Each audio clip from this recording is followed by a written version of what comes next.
오늘은 지난 고난주간과 부활절 전에 함께 나누었던 고린도전서의 말씀을 계속 나누게 됩니다. 우리는 종종 이렇게 말하죠. 그 사람 참 원칙도 없는 사람이야. 어떤 눈앞의 이익에 따라서 이리저리 흔들리는 사람이라고 하는 말입니다. 무슨 일을 하든지 원칙과 기준이 분명해야 하죠. 상황이 어려워졌을 때 원칙이 분명하면 결코 포기하지 아니하고 목표를 향해서 나아갈 수 있습니다. 어떤 유혹이 왔을 때도 자기 기준이 분명하면 눈앞의 이익에 넘어가지 않고 쉽고 편한 것에 빠지지 아니할 수 있습니다. 어떤 일이든지 원칙을 세우고 또한 바른 기준이 있으면 그 원칙과 기준에 따라서 일관성 있고 올바르게 살아가는 삶이 될 수가 있겠죠. 그런데 성경을 읽어보면 예수님께서는 일관성도 없고 불공평하게 보이는 일들을 많이 하신 것처럼 보입니다. 우리가 잘 아는 포도원 비유의 포도원 농부의 비유를 아시죠? 포도원에 아침 일찍부터 일한 사람이나 오전 9시나 정오 심지어 오후 3시부터 일한 사람들에게 모두 똑같이 하루 품삯인 한 데나리온씩 주었습니다. 그러니 당장 아침부터 일한 사람으로부터 불평이 나올 수밖에 없었을 것입니다. 아침부터 저녁까지라고 하는 원칙에 따라서 하루 품삯 한 달란트라고 하는 기준으로 통용되던 당시의 원칙과 기준으로 본다면 누가 봐도 정말 불공평하고 불평할 만한 일이 될 것입니다. 달란트 비유도 그렇지 않습니까? 주인은 종들에게 각각 5달란트, 2달란트, 1달란트씩을 맡깁니다. 세 사람에게 똑같이 맡기지 않았어요. 차별을 뒀어요. 불공평하지 않습니까? 어쩌면 1달란트 받은 종은 그래서 불만스러워서 그 1달란트까지 그냥 땅에다 묻어버려 그러지 않았을까 생각되기도 합니다. 게다가 5달란트 남긴 종이나 2달란트 남긴 종에게나 주인은 똑같은 말로 칭찬을 합니다. 아니 5달란트나 남겼잖아요. 배나 더 남긴 종에게 배가 넘는 칭찬을 해줘야지 공평한 것 아니겠습니까? 뿐만 아니라 예수님은 당시 율법으로도 금지되어 있던 여러 규정들을 어기며 행하시기도 했고요. 또한 율법에 따라서 성실하게 금식하고 구제하고 많은 헌금을 드리는 사람들을 비난하기도 하셨습니다. 도대체 예수님은 왜 이렇게 일관성도 없고 공평하지도 못하셨던 것일까요? 예수님께서 정말 원칙도 없이 행하신 것입니까? 정말 예수님이 공평하지 않으신 분이십니까? 아니죠. 사람이 어떻게 판단하느냐가 아니라 하나님께서 어떻게 보시느냐 하는 것이 원칙이고 기준이었던 것입니다. 우리도 하나님의 마음을 깨닫게 되고 믿음을 갖게 되면 어떤 점에서는 일관성이 없어지고 공평할 수도 없게 되는 것 같아요. 왜 예수님께서 그토록 원칙도 없고 공평하지도 않은 것처럼 행하셨던 것인가? 그것은 바로 예수님께서 아버지 하나님의 마음을 가지셨기 때문이었던 것입니다. 왜 어렸을 적에 부모님에 향해서 가졌던 불평과 불만들 말입니다. 우리 엄마는요 원칙도 없고요. 우리 아버지는 기준도 없이 막 말하고 그래요. 이해할 수 없었던 부모님에 대한 행동들, 그 말들. 그런데 막상 내가 부모가 되어서 아이를 키워보면 그때 부모님을 향해서 가졌던 그 불평과 불만이 얼마나 어리석은 것이었던가 하는 것을 깨닫게 되지 않습니까? 목회를 하면서 때로 힘든 것 중에 하나가 공평하고 일관성 있는 목회를 하는 것과 하나님의 마음과 거리가 있다고 느껴질 때가 종종 있다는 것입니다. 정말 내가 하나님의 일을 하는 것인지 아니면 사람의 마음을 따라가는 것인지 고민될 때가 가끔 있다는 것이죠. 사람들은 말합니다. 기준이 뭡니까? 원칙대로 해야 하지 않겠습니까? 공평해야죠. 그런데 그런 원칙과 기준을 내세울 때 가만히 보면요, 그 사람 마음속에 뭔가 감춰놓은 것들이 있어요. 자기 주장하고 싶은 게 있어요. 자기 마음을 숨겨놓고 그것을 이루기 위해서 원칙과 기준을 따지곤 할 때가 많습니다. 원칙과 기준을 핑계로 삼아서 자기 자랑을 하거나 자기 뜻을 관철시키려고 할 뿐 다른 사람에 대한 배려라든지 공동체 전체의 이익을 생각하지 않는 일들이 종종 있습니다. 바울 사도는 고린도 교회 성도들에게 편지를 하면서 오늘 말씀합니다. 1절입니다. 사람이 마땅히 우리를 그리스도의 일꾼이요 하나님의 비밀을 맡은 자로 여길지어다. 우리들, 우리 성도들, 성도의 아이덴티티, 정체성이 무엇이냐? 너희는 그리스도의 일꾼이다. 주인이 아니다. 라는 말입니다. 오늘 주님의 일을 하는 사역자들, 목회자를 포함해서 우리 모든 성도들은 하나님의 비밀을 맡은 자일 뿐이지 하나님의 비밀을 캐내어서 은근히 자기 권위를 내세우고 자기를 자랑하는 사람이 아니라는 것입니다. 여기서 일꾼이라고 하는 단어는 배 아래층에서 노를 젓는 사람이라고 하는 사람을 가리키는 말이랍니다. 바울사도 시대에는 배가 어떻게 항해를 했습니까? 우리가 영화나 드라마에서 보면 노예들이 그 배의 제일 아래층에서 북소리에 따라서 노를 젓습니다. 북소리가 빨라지면 빨리 노를 젓고요, 느려지면 천천히 노를 젓습니다. 저들은 오직 북소리에 따라서 노를 젓습니다.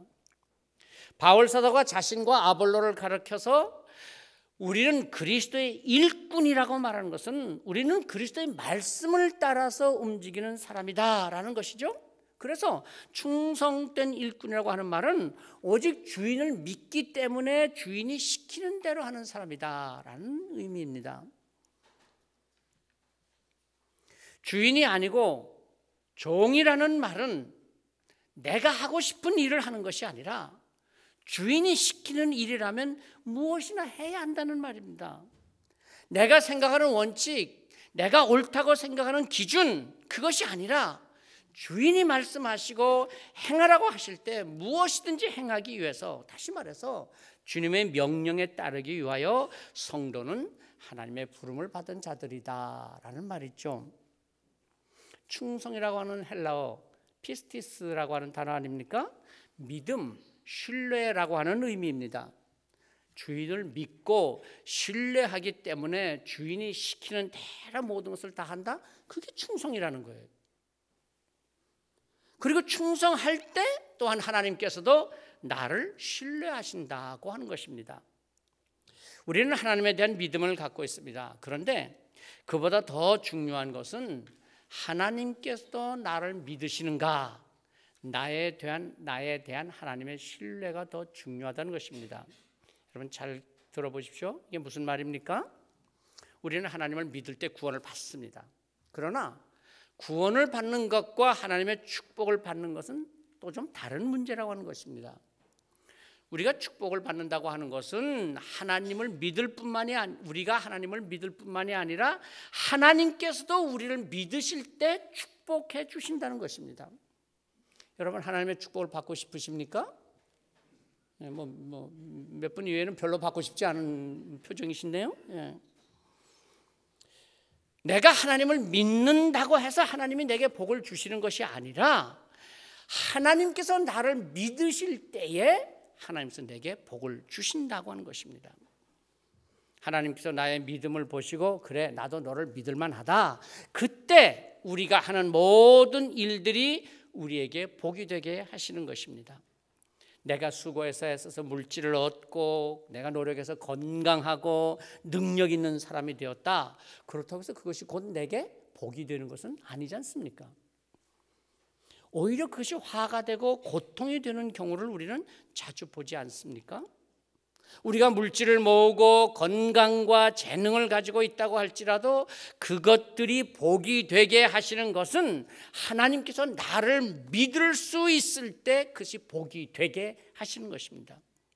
내게 물질을 주었는데 그 물질을 가지고 하나님의 뜻을 따라서 사용할 수 있고, 내게 건강을 주었는데 하나님의 일을 잘 할 수 있고 시간과 기회를 주셔서 하나님의 영광을 나타낼 수 있게 되었을 때 비로소 그 모든 것들이 진정 우리에게 복이 되게 하시는 것입니다. 그래서 똑같은 물질이라도요, 복이 되는 물질이 있고 고통을 주는 물질이 있는 것입니다. 똑같은 건강이라고 해도요, 건강을 통해서 오히려 버림받는 자가 될 수도 있고요, 건강하여서 하나님의 쓰임을 받는 사람이 될 수도 있는 것이죠. 하나님께서 우리에게 주시는 축복, 그것은 하나님께 대해서 우리가 어떻게 충성하느냐에 따라서 복이 되기도 하고 불행이 될 수도 있다는 것입니다. 사람이 살다 보면 오해를 갖게 되기 쉽죠. 친밀한 사이일수록 더 오해가 쉬운 것 같습니다. 친밀하지 않으면 뭐 오해할 일도 없잖아요, 그렇죠? 그런데 오해를 넘어설 수 있는 방법은 없을까요?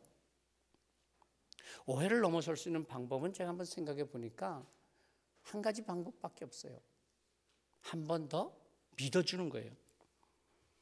의심이 갈 때, 저 사람 저거 왜 저래? 어쩜 저럴 수가 있어? 그러지 아니하고, 아니야, 무슨 사정이 있을 거야. 그렇지, 결코 그럴 사람이 아니야. 그 상대의 형편을 이해하려고 하고 믿어줄 때 우리는 오해를 넘어설 수 있지 않을까요?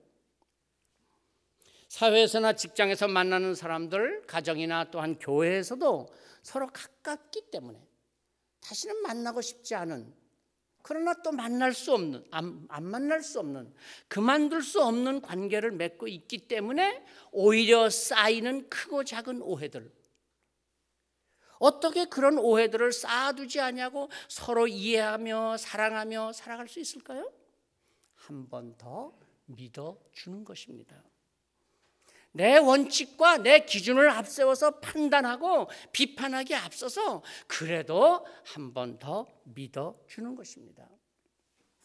오늘 우리 사회에서, 가정에서, 아니 교회에서도 인간관계 사이에서 일어나는 여러 가지 문제들, 그런데 사실 그 문제보다도 더 큰 문제는 우리가 너무 많은 판단을 하고 있다는 것, 너무 많은 비판을 하고 있다는 것이 아닐까요? 우리가 그것을 덮어줄 수 있는 사랑을 잃어버렸다고 하는 것입니다. 물론 악은, 잘못은 벌을 받고 죄는 그 대가를 치러야죠. 그런데 그러다가 보니까 나도 모르는 사이에 우리는 모든 일에 서로 판단하고 비판하는데 너무 앞서게 되어 버렸다는 것입니다. 불의한 일이라도 그냥 덮고 넘어가자, 그런 것이 아니라 좀 사랑의 마음으로, 그래도 배려의 마음으로 보자고 하는 것입니다. 그런데 이제는 우리가 사랑의 마음, 배려의 마음이 사라져버리고 너무 쉽게 판단하고 너무 가볍게 비판하고 있는 것은 아니냐는 것입니다. 오늘 3절 4절 말씀을 다시 읽어봅니다. 너희에게나 다른 사람에게나 판단받는 것이 내게는 매우 작은 일이라 나도 나를 판단하지 아니하노니 내가 자책할 아무것도 깨닫지 못하나 이로 말미암아 의롭다함을 얻지 못하노라. 다만 나를 심판하실 이는 주시니라.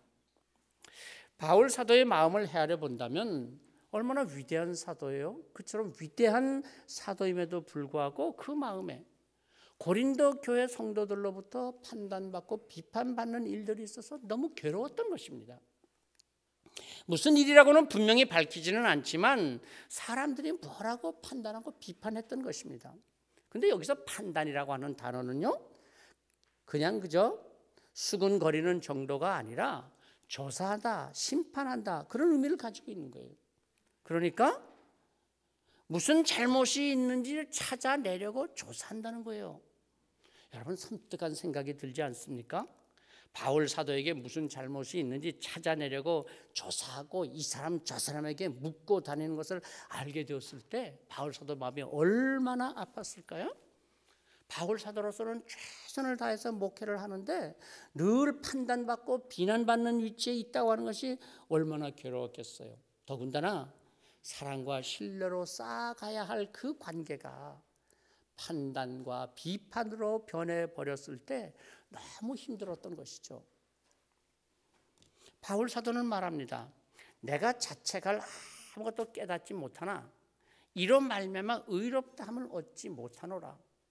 내가 뭐 그렇게 자책할 만한 문제 없지만은 그러나 그렇다고 해서 내가 의로운 것은 아니다. 나도 여러 가지 흠이 있고 부끄러움을 가지고 있어서 스스로 의롭다고 말할 수는 없지만 그러나 그렇다고 해서 사람의 판단을 받을 일은 아니다. 주님께서만이 나를 판단하시리라. 오늘 우리가 바울 사도에게 배울 수 있는 것이 바로 여기 있습니다. 우리도 사회에서나 가정에서 또는 교회에서조차도 내게 상처를 주는 일들, 누군가 집요하게 파고 들어와서 내 마음을 아프게 할 때 바울 사도는 주님만이 나를 판단하신다고 하는 그 믿음을 가지고 그 해야 할 일들, 그 사역들을 포기하거나 낙심하지 아니하고 계속 달려갔던 것처럼 나를 판단하는 것은 그 사람이 아니라 오직 주님이시라고 하는 다짐입니다. 우리는 오늘 살아가면서 누군가로부터, 심지어 가까운 가족으로부터 또는 성도들에게서조차도 판단을 받지 않고는 살 수 없습니다. 그러나 그때 우리는 말할 수 있어야 합니다. 나를 판단하실 이는 오직 주님이시다. 그 어떤 그 누구의 판단이라도 나는 마음이 흔들리지 아니하리라. 여러분, 군대에서 흔히 하는 말 아닙니까? 군대에서 제일 힘들게 하는 사람은 며칠 선임입니다. 몇 주 선임입니다. 소대장이나 부대장이나 무슨 대대장이 아닙니다. 바로 몇 주 먼저 들어온 선임입니다. 그 얼마 차이 나지 않은 선임이 그렇게 괴롭히는 거예요.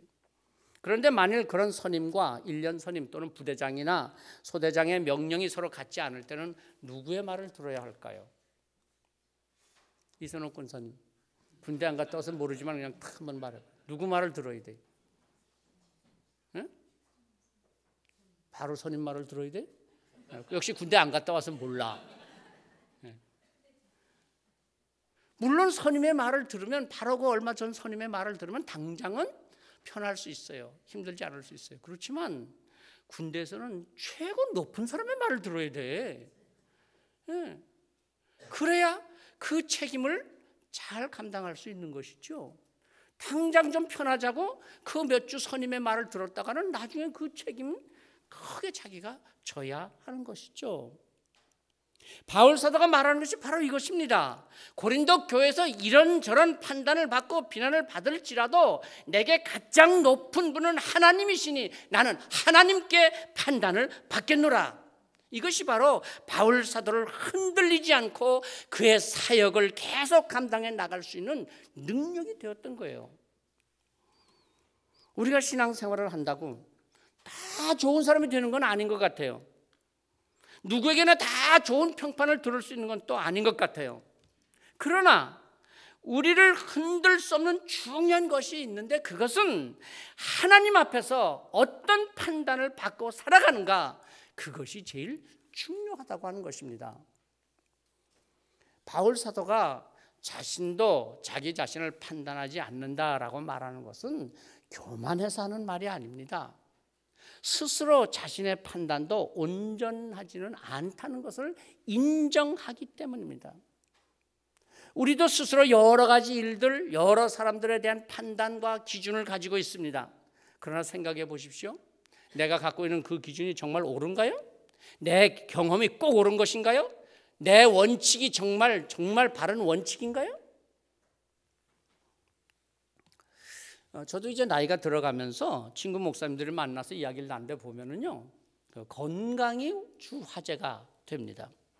한 목사님이 그러는데요, 우리 몸은 저마다 독특한 체질이 있어서 그 체질에 따라서 음식을 갈아 먹어야 한다면서 체질 건강론을 펴더라고요. 그러면서 자신은 무슨 체질이기 때문에 고기를 먹으면 안 되고 채소, 그것도 뿌리 채소만 먹어야 한다, 그러는 겁니다. 그런데 나이가 들수록 적당한 단백질 섭취가 건강에 아주 필수 요소라고 하는데요, 아니 고기를 먹지 않고 어떻게 힘이 나겠냐 그랬더니만, 그 목사님 대답이 참 재밌어요. 아니 소가 고기 먹어서 그렇게 힘이 센 줄 아냐? 소는 풀만 먹는데도 그렇게 힘이 세지 않냐? 말이 되니까 되지 않습니까? 말이 되잖아요, 그죠? 소가 고기 먹어서 힘 세지는 거예요?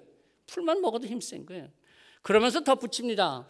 풀을 뜯어먹는 사자 봤냐? 사자는 육식만 하고도 채식을 하지 않아도 그렇게 건강하고 용맹하지 않느냐, 그러는 겁니다. 그러면서 약간 체질 건강론을 주장을 하더라고요. 그 이야기를 듣고 나중에 하나 깨달았습니다. 그렇구나. 건강만이 아니라 무슨 일이든지 내 경험, 내 판단이 모두에게 다 옳은 것은 아니라는 것입니다. 내게 좋다고 다른 사람에게도 다 좋은 것이 아닐 수 있습니다. 내게 좋은 것이니 너도 좋을 것이다. 이것이 서로에게 얼마나 많은 상처를 주게 됩니까? 심지어 내가 좋아하니 너도 좋아해야 한다고 강요하기까지 합니다. 내가 슬프니 너도 슬퍼야 하고 내가 기쁘니 너도 기뻐해야 하지 않느냐. 그것이 바로 오늘 우리의 마음을 상하게 만들고 분쟁을 하게 만드는 것 아닙니까? 바울 사도는 말씀합니다. 사람을 판단하지 마십시오. 나도 나를 판단하지 않습니다. 우리를 판단하실 일은 오직 주님이십니다.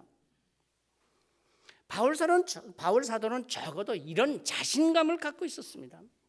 내가 자책을 아무것도 깨닫지 못하나 내 자신을 돌아보아도 내가 판단받아야 할 어떤 문제도 없다. 아니 그런데 내가 혹시 어떤 그렇게 의롭다 할지라도 그걸로 인해서 내가 의롭다고 말할 수는 없는 것이다.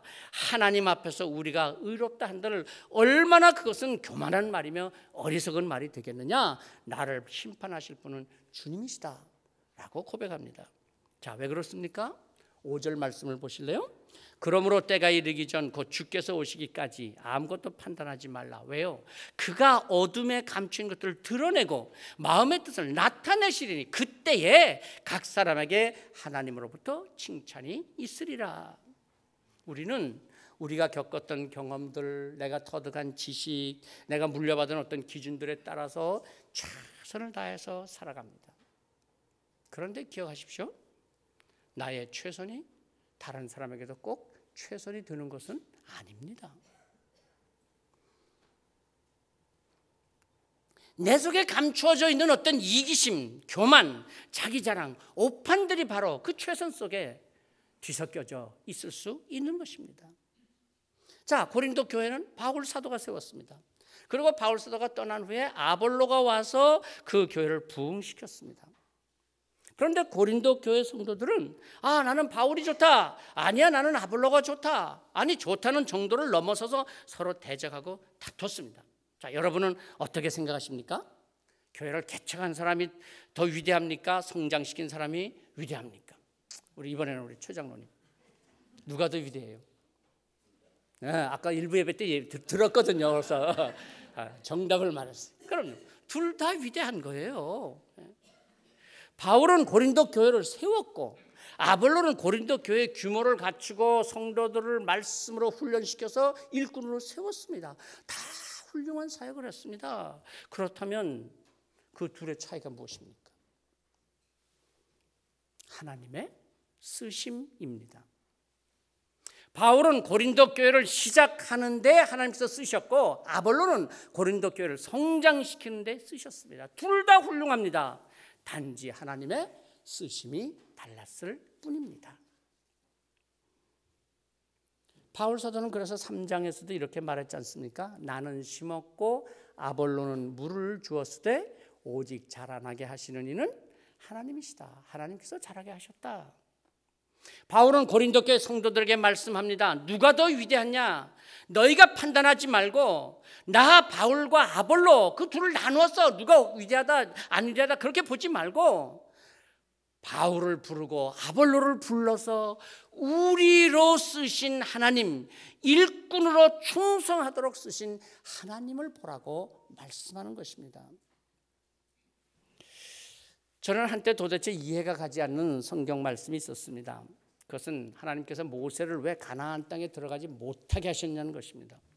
그가 120세가 되어서도 눈이 흐리지 아니하고 기력이 쇠하지 아니했다고 했습니다. 그렇다면 가나안 땅에 들어가서 끝까지 이스라엘 백성들을 지도하고 가르치도록 하지 않으시고 왜 느보산에 올라가서 그 가나안 땅을 바라만 보고 들어가지 못하게 하셨던 것입니까? 모세가 원망과 불평을 일삼던 그 이스라엘 백성들을 이끌고 광야 40년을 그래도 지나올 수 있었던 것은 그 가나안 땅에 들어가겠다고 하는 그 기대와 소망이 있었기 때문 아니었겠습니까? 그런데 하나님은 차라리 바라보게나 하지 마시던지 너는 느보산 꼭대기에 올라가 비스가 꼭대기에 올라가서 내가 아브라함과 이삭과 야곱에게 맹세하여 그의 후손에게 주리라 그 한 땅 내가 내 눈으로 보게 하였거니와 너는 그리로 건너가지 못하리라. 이거 하나님 약 올리시는 거예요. 뭐예요 도대체가? 보게나 하지 말지 왜 바라보게 해놓고는 너는 못 들어간다. 얼마나 약 올렸겠어요. 그런데 중요한 것은 하나님께서 쓰신다고 하는 것입니다. 모세는 거기까지 쓰셨습니다. 아무리 약이 오르고 섭섭하고 속상해도 하나님의 쓰심은 거기까지였습니다. 오늘 우리의 삶은 내가 사는 게 아닙니다. 하나님의 쓰심입니다. 하나님께서 내게 어떤 사명을 주시고 그 사명을 이루어 가도록 하나님께 쓰임받는 삶이 오늘 우리의 삶이라고 하는 것입니다. 내가 내 미래에 대해서는 멋진 꿈을 꾸고 대단한 준비를 한다고 할지라도 하나님의 쓰심, 하나님께로부터 받은 사명을 잊어버리고 산다면 그 삶은 아무리 멋진 삶 같고 아무리 즐거운 삶 같지만 헛된 삶이 되고 말 것입니다. 우리가 아무리 진실하게 살고 열심히 산다고 할지라도 모든 사람에게 칭찬을 받고 모든 것에 만족하며 살 수 있는 삶은 없습니다. 어차피 어떤 사람에게는 실망이 되기도 하고 어떤 사람에게는 상처를 주기도 하는 삶입니다. 그러므로 한 가지 기억하십시다. 하나님께서 나를 어떻게 쓰시려고 하는가가 중요합니다. 하나님의 쓰심에 쓰임받는 삶, 오직 하나님께서 판단하시는 삶이 되는 것입니다. 우리에게는 저마다 다 타고난 재능, 달란트가 있습니다. 또는 타고나지 않았다고 할지라도 내가 노력해서 닦은 재능이 있습니다. 우리는 그 재능을 힘껏 발휘하면서 살아야 합니다. 그런데 우리 그리스도인들은 한 가지 기억해야 할 것이 있습니다. 우리는 우리의 재능, 우리의 달란트를 따라서 사는 삶이 아니라 하나님의 은사를 따라서 사는 삶이라고 하는 것입니다. 재능, 달란트라고 하는 것은 내가 잘할 수 있는 것, 내가 하고 싶은 것을 하는 것이고, 은사는 하나님이 주신 능력으로 하는 것입니다. 나는 잘한다, 나 즐겁다, 재미있다, 그런다 할지라도 하나님의 은사가 아니면 그것은 헛수고일 뿐입니다. 왜냐하면 마지막 판단하실 이는 오직 하나님이시기 때문입니다. 달란트는 내가 하고 싶은 것을 하는 것이고, 은사는 하나님께서 원하시는 것을 하는 것입니다. 달란트는 내가 좋아하는 대로 내가 즐기는 것이고, 은사는 내가 좋아하는 것이 아닐지라도 하나님의 영광을 드러내게 되는 것입니다. 은사는 하나님의 쓰심에 쓰임받는 삶이기 때문입니다. 여러 가지 악기들이 한데 어우러져서 아름다운 음악을 연주하는 오케스트라단의 연주. 그런데 만일 그중 어느 한 악기가 자기의 소리는 탁월하게 아름답다고 그래서 혼자 튀는 소리를 내면 그 혼자 튀는 소리가 아름다울지 모르지만, 그러나 오케스트라단 전체의 연주는 무너지고 관객들에게는 시끄러운 소리가 되고 말 것입니다. 우리가 열심히 헌신, 봉사, 수고하는 것들, 사람들에게 칭찬을 받고 사람들에게 자랑거리가 된다고 할지라도 하나님의 영광을 드러내고 교회 전체의 헌신과 조화를 이루지 못한다면 그 헌신, 그 봉사는 내 재능은 될런지 몰라도, 내 달란트는 나타낼런지 몰라도 결코 하나님의 은사는 되지 못합니다. 우리는 하나님을 위하여, 주님의 몸된 교회를 위하여 무엇인지 잘 할 수 있습니다. 그러나 우리의 사역을 통해서, 그것이 교회에서든지 사회에서든지 우리의 사역을 통해서 하나님의 영광이 드러나고 서로를 세워주고 배려해주는 삶이 되어야 합니다. 지난번 고린도전서 말씀을 나눌 때 보았습니다만, 고린도 교회는 바울파, 아볼로파, 게바파, 그리스도파, 그렇게 분파로 나뉘어져 있었습니다. 그런데 오늘 말씀에 이어서 계속하여 바울 사도는 자신과 아볼로를 우리라고 하나로 묶어서 표현하고 있습니다. 오늘 읽지는 않았습니다만 1절부터 13절까지 말씀에 보면요, 우리, 나, 아볼로, 우리, 그렇게 쓴 말이 12번이나 됩니다. 우리. 바울 사도는 말합니다. 너희는 바울파, 아볼로파를 말하느냐? 바울의 삶이 더 멋지다, 아볼로의 삶이 더 멋지다, 그렇게 말하느냐? 아니다. 우리는, 나 바울과 아볼로, 우리가 이렇게 함께해서 하나님의 영광을 나타내는 것처럼 너희도 우리가 되었으면 좋겠다. 바울은 말합니다. 나와 아볼로가 우리가 되었던 것처럼 너희도 우리가 되었으면 좋겠다. 오늘 사람들이 모이는 곳마다 가정이고 교회고 많은 판단과 많은 오해와 많은 다툼이 일어나는 것을 보면서 하나님께서 우리를 공동체로 경서 가족으로 부르신 이유가 무엇인가? 우리 경석의 성도들은 우리를 꿈꾸는 성도들, 나 혼자가 아니라 누구가 아니라 우리를 꿈꾸는 성도들이 되었으면 좋겠습니다. 나를 자랑하고 나를 드러내는 것보다 우리의 주인이 되시는 주님을 바라보면서 우리 주님께 충성을 다하는 그리스도의 일꾼이 되겠다고 하는 믿음의 고백이 있으시기를 성부와 성자와 성령의 이름으로 축복합니다. 기도하십시다.